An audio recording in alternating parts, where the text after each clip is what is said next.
Peace be with you and welcome. It's a very human thought, isn't it? To look around at the world today with all its chaos and confusion and think to yourself, surely we can't be the worst. Things have never been this complicated before. It feels like a pretty safe assumption. But there's a record, a kind of historical ledger, that suggests something very, very different. And that's really the heart of what we're diving into today. Whenever we start to feel like our challenges are unique, or maybe that our pride is a little bit justified, history has this way of stepping in with a polite but very firm disagreement.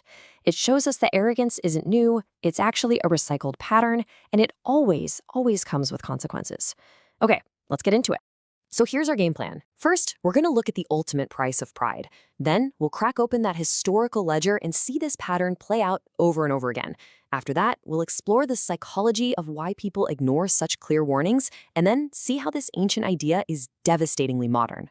And finally, we'll wrap it all up with the one crucial takeaway from this whole thing. All right, first things first. What's interesting is that the source material doesn't ease us in with a warning. Nope, it starts with the consequence.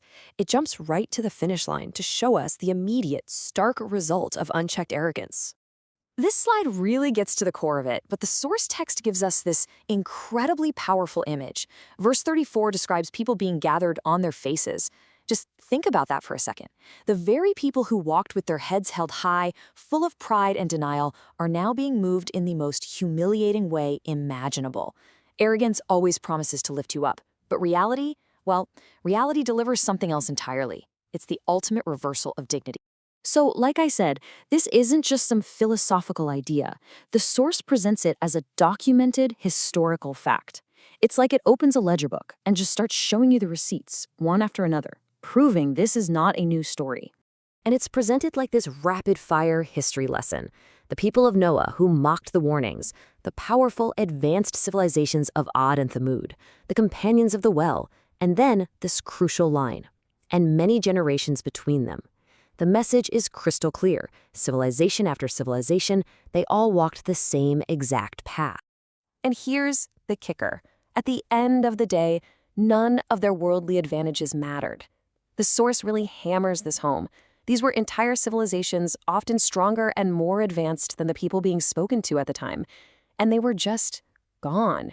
Their military might, their amazing culture, their sheer population size, none of it made a bit of difference.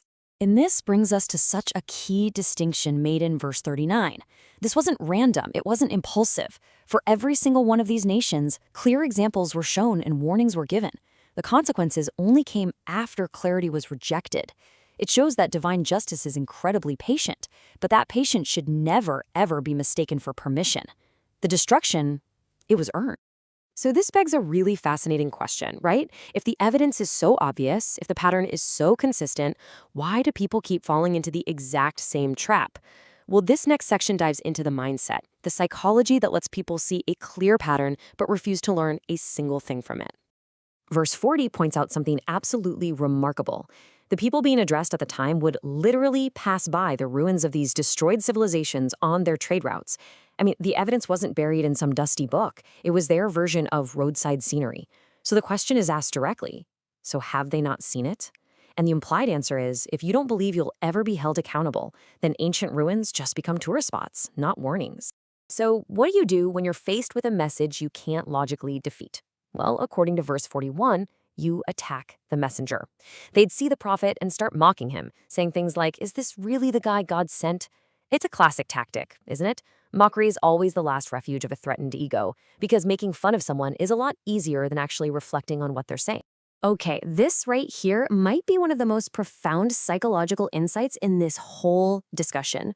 Verse 42 actually has them admitting, he almost led us away from our gods if we hadn't been so steadfast. They're actually acknowledging how persuasive the truth was, but instead of questioning their own traditions, they pat themselves on the back for resisting it. They reframe their stubbornness as a virtue, as loyalty. It's fascinating. All right, so now we're going to see how this all builds to a climax, to a concept that feels so incredibly modern. We're about to see how this ancient pattern of arrogance finds its most personal and powerful expression, one that doesn't need any statues or rituals at all. And here it is, from verse 43.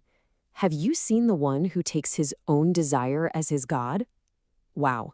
This is a total game changer. It redefines idolatry for our time. It's when your own impulses, your own whims, your desires become the ultimate authority in your life. Your mind and your reason don't lead you anymore. They just become servants, working overtime to justify what your desires already decided they want. The passage then makes this really stark comparison, saying these people are like livestock.